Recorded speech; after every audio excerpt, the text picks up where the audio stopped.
India, सच सबसे पहले सबसे तेज।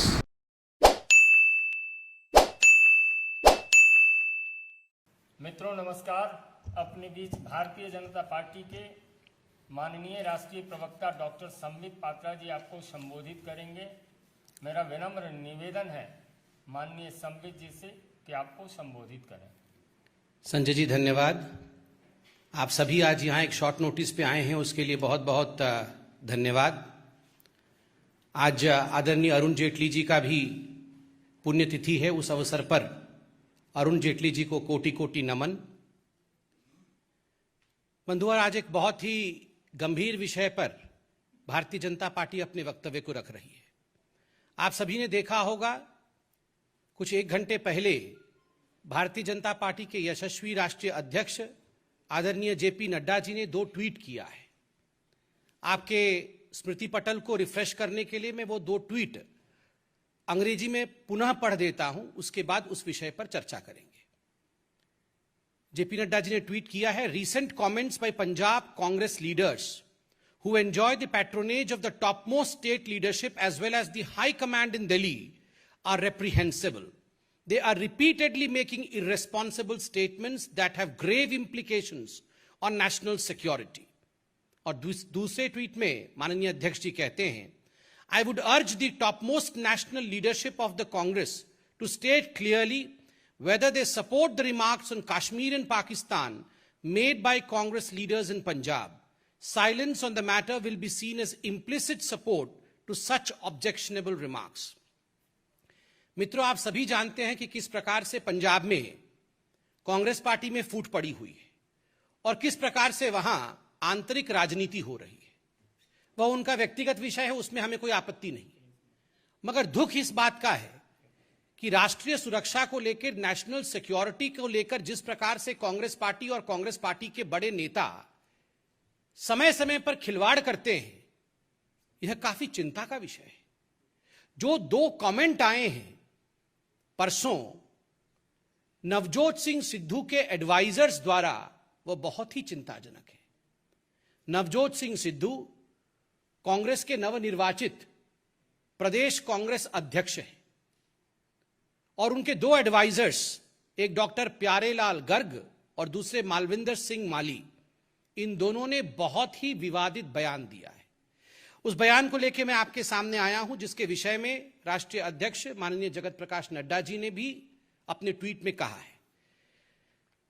मालविंदर सिंह माली जी का कहना है कि जो जम्मू कश्मीर है वो हिंदुस्तान का इंटीग्रल पार्ट नहीं है, वो भारत का अभिन्न अंग ही नहीं है। Jammu Kashmir, Kashmir is not a part of India and India is an illegal occupant of Kashmir. Congress party के एक बड़े नेता का, जो कि एडवाइजर है कांग्रेस के अध्यक्ष के पंजाब में, उनका मानना है कि कश्मीर भारत का हिस्सा नहीं है। और वो सीरीज ऑफ फेसबुक पोस्ट डालते हैं, मैं वो पोस्ट आपको पढ़ के सुनाना चाहूंगा। Kashmir is a country of Kashmiri people, just like 2 new countries, India and Pakistan, were founded in 1947 on 2 pieces of Punjab and Bengal. Similarly, on the rules of United Nations Organization, by violating the decisions of Kashmir alliance with India, Kashmir has been divided into 2 parts of the country. First Pakistan and now India has illegal occupation. Second Facebook posting, if Kashmir was part of India like other states of the country, then what was the agreement made with King Hari Singh of Kashmir on 1947? Question mark. Third, what was the meaning of Article 370 and 35A, which gave special status to Kashmir in Constitution of India? Next question, why was Kashmir issue taken to the United Nations Organization and what resolution was passed to resolve the dispute that India and Pakistan agreed to implement? ऐसे बहुत सारे सवाल, बहुत सारे देश की सुरक्षा के साथ खिलवाड़ करने वाले सवाल कांग्रेस पार्टी के दिग्गज नेता और नवजोत सिंह सिद्धू के एडवाइजर पूछते हैं। आप सोचिए जरा सवाल कैसे है। वो कहते हैं कि जम्मू कश्मीर एक अलग कंट्री है और भारतवर्ष उसका इलीगल ऑक्यूपेंट। वो कहते हैं ये पूरा मसला तो यूनाइटेड नेशन ऑर्गेनाइजेशन में गया था, यूएन का काम उसे सॉल्व करने का है, ये इंडिया उसको किस प्रकार से इलीगल ऑक्यूपेंट बन के बैठी हुई। बंधुगण, जवाहरलाल नेहरू जी ने जो गलती की थी यूनाइटेड नेशन में कश्मीर के मसले को लेकर के, आज तक कांग्रेस पार्टी जवाहरलाल नेहरू जी के उस गलती के साथ खड़ी है और दुख के साथ हमें कहना पड़ रहा है। और हमारे राष्ट्रीय अध्यक्ष जी ने इस विषय पर सवाल उठाया है कि इस प्रकार की पोस्टिंग डाली जाएगी कि यूनाइटेड नेशन अब डिसाइड करे कि जम्मू कश्मीर किसका है। ये किस प्रकार की घिनौनी बातें कांग्रेस पार्टी के लीडर करते हैं। आर्टिकल 370 और आर्टिकल 35A के बारे में आपने सवाल पूछा है और मैं बताना चाहूंगा, और अध्यक्ष जी ने बिल्कुल सही कहा है, इसमें जो कांग्रेस का आला कमान है, जो हाई कमांड है, कांग्रेस के जो बड़े नेता हैं, वो सब इसमें सम्मिलित हैं। ये केवल एडवाइजर ऐसा कह ही नहीं सकता है। जब तक कि सोनिया जी और राहुल जी की हामी नहीं होगी तब तक ये कांग्रेस के बाकी लोग कह ही नहीं सकते हैं। कहीं ना कहीं आप याद करिए, जिस दिन अमित शाह जी तत्कालीन उस समय गृह मंत्री और उस समय जब आर्टिकल 370 को एब्रोगेट करने के लिए वो खड़े हुए थे कागज लेके, तुरंत उनके खड़े होते ही अधीर रंजन चौधरी LOP वो खड़े हो जाते हैं और वो तुरंत कहते हैं कि क्या आपने पाकिस्तान से परमिशन लिया? ये तो बायलैटरल इशू है, आर्टिकल 370 इंडियन पार्लियामेंट में अकेले आप कैसे इसको एब्रोगेट कर सकते हैं? उस समय गृह मंत्री के नाते अमित शाह जी ने इस पे सवाल उठाया था कि आखिर आप ऐसे कह कैसे सकते हैं। और ये सब कुछ सोनिया जी के इशारा पे हुआ था। याद करिए, अधीर रंजन चौधरी जी के ठीक पीछे सोनिया जी बैठी थी, आगे सोनिया जी बैठी थी, इशारा कर रही थी पीछे मुड़ करके। और आज जिस प्रकार से एडवाइजर्स ने ये कहा है, ये सारे तार जुड़ जाते हैं कि कांग्रेस पार्टी आर्टिकल 370, 35A और कश्मीर को लेकर किस प्रकार की डिविजिव सोच रखती है, एंटी इंडिया सोच रखती है, यह स्पष्ट होता है। जो दूसरे एडवाइजर हैं उनका नाम प्यारेलाल गर्ग है और डॉक्टर प्यारेलाल गर्ग का कहना है कि पंजाब में अगर इलेक्शन जीतना है तो किसी को भी पाकिस्तान का आलोचना नहीं करना चाहिए, पाकिस्तान की क्रिटिसिज्म नहीं करना चाहिए और पाकिस्तान के विरोध में नहीं बोलना चाहिए। कमाल की बात है, ऐसा भी कोई सोच सकता है कि पाकिस्तान के विरोध में मत बोलिए हमारे देश में? ये एडवाइजर खाते यहां का है मगर गाते वहां का है, खाते हिंदुस्तान का है और गाते पाकिस्तान का है। आप इंडिया में रह के पाकिस्तान की बुराई मत करिए, पाकिस्तान को आईना मत दिखाइए, उसकी क्रिटिसिज्म मत करिए, वरना आपको नुकसान हो जाएगा। ये किस प्रकार की बात है? और बिल्कुल मैं याद दिला दूं, जैसा नेता वैसा एडवाइजर, ये सिद्धू साहब ने ही उनसे बुलवाया है। सिद्धू वही नेता हैं जो बार बार हिंदुस्तान सरकार की मना करने के बावजूद पाकिस्तान गए थे और वहां जाके कमर बाजवा को गले लगाया था, आर्मी चीफ पाकिस्तान को गले लगाया था और कहा था जीवे जीवे पाकिस्तान मेरा यार इमरान खान। यही कहा था ना, जीवे जीवे पाकिस्तान मेरा यार इमरान खान। और इमरान खान ने भी कहा था, कहां है हमारा अपना सिद्धू, कहां है हमारा अपना सिद्धू। रह नहीं पाते दोनों एक दूसरे के बिना। शक होता है कभी कभी, किसने बनाया है सिद्धू जी को अध्यक्ष? कांग्रेस ने बनाया है या किसी और ने बनाया है? यह भी शक होता है। और एक बात आप सबको याद होगी, उस समय मीडिया चतुर्थ स्तंभ के नाते आप लोगों ने सिद्धू जी से सवाल पूछा था कि आप क्यों पाकिस्तान गए? तो सिद्धू जी ने कहा था, मेरा कैप्टन अमरिंदर सिंह नहीं है, मेरा कैप्टन राहुल गांधी है और जो राहुल गांधी कहेंगे वही मैं करूंगा। आज माननीय अध्यक्ष JP नड्डा जी ने यही पूछा है कि ये जो साइलेंस है, ये जो चुप्पी है राहुल गांधी जी की, ये जो चुप्पी है सोनिया गांधी जी की, ये क्यों है? और आज हम चाहते हैं कि अगर सिद्धू जी के कैप्टन राहुल गांधी, सिद्धू जी राहुल गांधी के कहने पर पाकिस्तान गए थे, कमर बाजवा को गले लगाया था, जीवे जीवे पाकिस्तान कहा था, आज नड्डा जी भी ये जानना चाहते हैं कि क्या राहुल जी के कहने पर ही ये एडवाइजर्स नियुक्त किए गए थे? क्या राहुल जी और सोनिया जी की हामी, जो उन्होंने अंग्रेजी में बिल्कुल स्पष्ट रूप से कहा था और लिखा है इसमें, I would urge the topmost national leadership of the Congress to state clearly whether they support the remark on Kashmir and Pakistan made by the Congress leaders in Punjab. Silence on the matter will be seen as implicit support.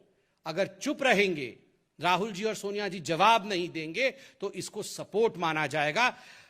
और आज राहुल जी, आपको चाहिए कि इस press conference के तुरंत बाद आधे घंटे के अंदर आप प्रेस कॉन्फ्रेंस करके इसका जवाब दें। और आप सबसे, जो हमारे मीडिया के बंधु यहां बैठे हैं, आप सबसे भी निवेदन है कि आप इस पूरे विषय को राहुल गांधी जी से पूछिएगा कि आखिर वो इसके साथ है या इसके खिलाफ है। राहुल जी का क्या मानना है? कश्मीर हिंदुस्तान का हिस्सा है या नहीं है? राहुल जी का क्या मानना है? पाकिस्तान के विरोध में बोलना चाहिए या नहीं बोलना चाहिए? वैसे राहुल जी को आज तक तो हमने पाकिस्तान के खिलाफ बोलते हुए कभी सुना नहीं। हमने जरूर सुना है राहुल गांधी ने सर्जिकल स्ट्राइक को फर्जिकल बताया। हमने जरूर सुना है राहुल गांधी जी ने खून की दलाली की बात की हो, इंडिया के आर्मी के जवानों के खिलाफ बात की। हमने जरूर सुना है सिद्धू और राहुल गांधी जी ने सवाल पूछा था कि ये जो एयर स्ट्राइक हुआ था इसमें कितने कौवे, कितने चिड़िए और कितने पेड़ गिरे थे। मगर पाकिस्तान के खिलाफ आज तक राहुल गांधी और सिद्धू जी को हमने बोलते हुए सुना नहीं है। हमारे राष्ट्रीय अध्यक्ष जी ने सवाल पूछे हैं। आशा करते हैं कि माननीय जगत प्रकाश नड्डा जी के इन प्रश्नों का उत्तर यथाशीघ्र एक प्रेस कॉन्फ्रेंस करके राहुल गांधी जी और कांग्रेस पार्टी के आला नेता इसका जवाब देंगे। धन्यवाद बंधुगण। कोई सवाल हो तो। विक्रमजीत सिंह।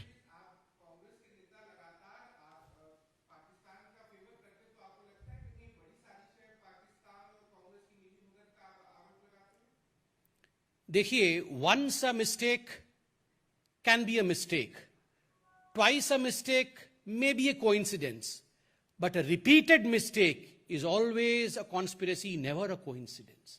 जब एक ही गलती बार बार हो तो वो कॉन्स्पिरेसी होती है, वो षड्यंत्र होता है। और हर बार हमने देखा है ये गलतियां जो कांग्रेस पार्टी की हो रही है वो सोची समझी तरीके से, सोचे समझे तरीके से हो रहा है, गलती के रूप में नहीं हो रही। सर्जिकल स्ट्राइक इंडिया की आर्मी करती है तो उस पर सवाल उठा देना, जब एयर स्ट्राइक करती है तो उस पर सवाल उठा देना, इंडिया की आर्मी को सड़क का गुंडा कह देना, आर्मी चीफ को। आप देखिए, इंडिया के शौर्य पे प्रश्न चिन्ह लगाना, पाकिस्तान के विरोध में न कहना, इसकी हिदायत देना, कश्मीर को लेकर अनुच्छेद 370 35A, अब कश्मीर के को लेकर स्वतंत्रता की डिमांड कर देना, ये सारी चीजें ये गलती नहीं है, ये तो महापाप है।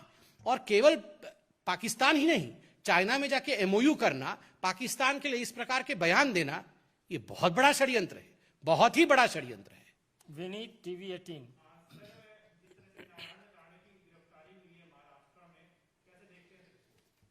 देखिए, जहां तक अभी नारायण राणे जी का विषय टीवी पर हम देख रहे हैं, यह गंभीर मामला है और यह चिंता का विषय है। एक तरह से यह लोकतंत्र का हनन है, लोकतंत्र की हत्या है। कुछ शब्द नारायण राणे जी ने जरूर ऐसे प्रयोग किए होंगे जो मुझे लगता है जिन शब्दों से बचा जा सकता था, किंतु क्या यह टॉलरेंस है? क्या यही कानून है? महाराष्ट्र के कुछ मंत्री बता रहे हैं कानून सर्वोपरि है। भारतीय जनता पार्टी के दफ्तरों के ऊपर पत्थरबाजी करना, लोगों के जान को जोखिम में डालना, क्या यह कानून है? इस प्रकार से एक मंत्री पर 30-30, 40-40 FIR कर देना, क्या यह कानून है? मैं पूछता हूं, आज महाराष्ट्र में अनेकों ऐसे मंत्री हैं, मैं दिखा दूंगा 42 में से 27 ऐसे मंत्री हैं वर्तमान उनके राज्य में जिनके ऊपर केसेस चल रहे हैं। कितने लोग जेल में हैं? अनिल देशमुख हर महीने 100 करोड़ रुपए वसूली करना, ये जो वसूलिया गाड़ी चल रही है वहां पर, इनका मुख्य उद्देश्य क्या है? 100 करोड़ रुपए हर महीने वसूली करना। ये तो ब्लैक एंड व्हाइट में कागज में छप के आया था, चिट्ठी के रूप में आया था, सुप्रीम कोर्ट तक मामला गया। सुप्रीम कोर्ट में भी अनिल देशमुख को किसी प्रकार की रियायत नहीं मिली। अनिल देशमुख जेल में है क्या? उनकी गिरफ्तारी हुई? एक बार कोई पुलिस अधिकारी उनके देवड़ी तक गया? नहीं। 100 करोड़ वसूली करना बिल्कुल ठीक है, उचित है। अनिल परब के खिलाफ ये क्या छपा हुआ है? लोकल अखबार से लेकर राष्ट्रीय अखबारों तक अनिल परब जो उनके इतने बड़े नेता हैं, उनके काले करतूत सब छपे हुए हैं अखबारों में। उसके बावजूद एक दिन पुलिस अनिल परब को गिरफ्तार नहीं करती है, उसके देवड़ी तक नहीं जाती है। और यहां पर एक वक्तव्य के कारण आप एक नेता को, एक सर्वमान्य नेता को इस प्रकार से गिरफ्तार कर लेंगे, उनके साथ इस प्रकार का व्यवहार करेंगे, बहुत दुख का विषय है। और मुझे लगता है आज लोकतंत्र महाराष्ट्र में शर्मसार हुई है। अभी देवेंद्र फडणवीस जी को भी मैं सुन रहा था, बिल्कुल सही कहा उन्होंने। शर्म लगता है सोचते हुए कि ये वही शिवसेना है। सर्जिल इमाम जैसे व्यक्ति जब खड़े होकर भाषण देते हैं और भारत माता के खिलाफ न जाने क्या अनर्गल कहते हैं, एक एफआईआर महाराष्ट्र में नहीं होती है, एक पुलिस कर्मचारी शरजील इमाम को पकड़ने के लिए नहीं जाता है, मगर यहां बयान पे आप इस प्रकार का व्यवहार कर रहे हैं। इतना ही नहीं, संजय राउत जी, हर दिन उनके बयान को देखिए, महिलाओं के प्रति किस किस प्रकार के बयान दिए हैं संजय राउत जी की मैं माइक पे वो सब बयान दोहरा भी नहीं सकता हूं। क्या एक एफआईआर उनके खिलाफ हो गया? नहीं हुआ, मगर बदले के भाव के साथ जिस प्रकार की राजनीति आज महाराष्ट्र की सरकार कर रही है, यह हिंदुस्तान की जनता देख रही है और हिंदुस्तान की जनता इसकी जवाब देगी। मोहित भट्ट, टाइम्स नाउ।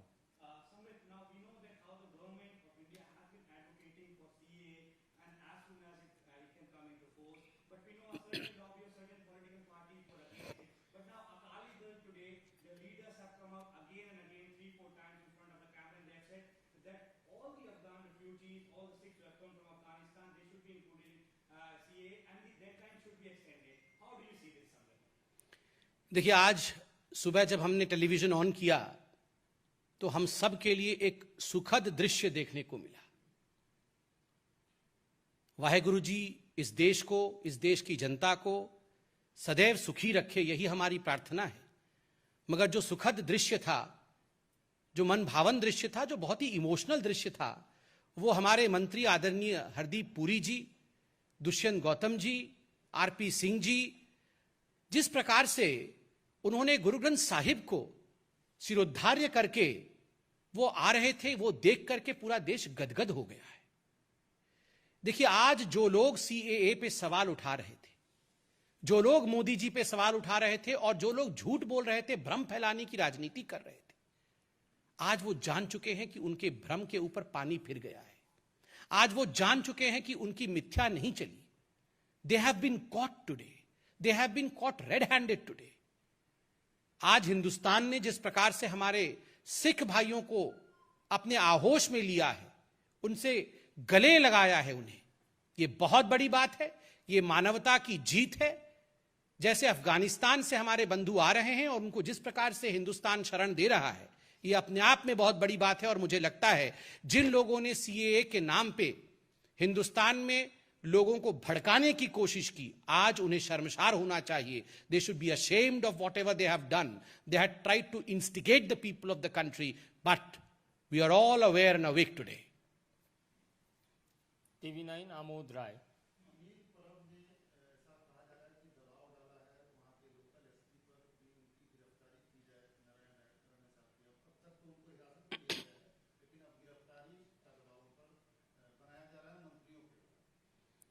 देखिए, अनिल परब हो चाहे अनिल देशमुख हो, एक बात आपको याद रखना है, जो गलत तरीके से दूसरों के लिए गड्ढा खोदता है, उस गड्ढे में खुद वो गिरता है, हमेशा। ये संसार का नियम है।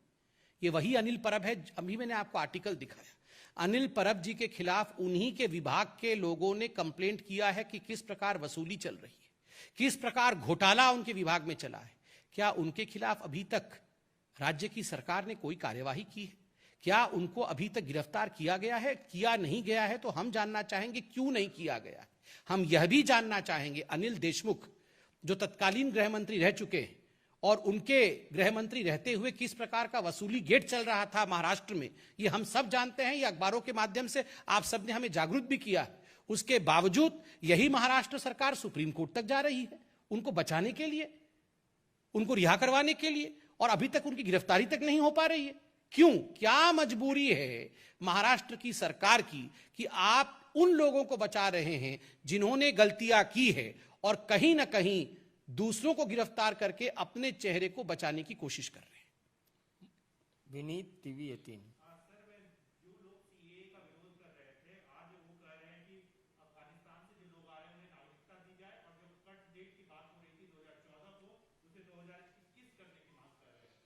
देखिए, अभी सीए पे मैंने जवाब दिया है डिटेल पे, लगता है वही ठीक है। बहुत बहुत धन्यवाद। फिर हम लोग जल्दी ही मिलने वाले हैं।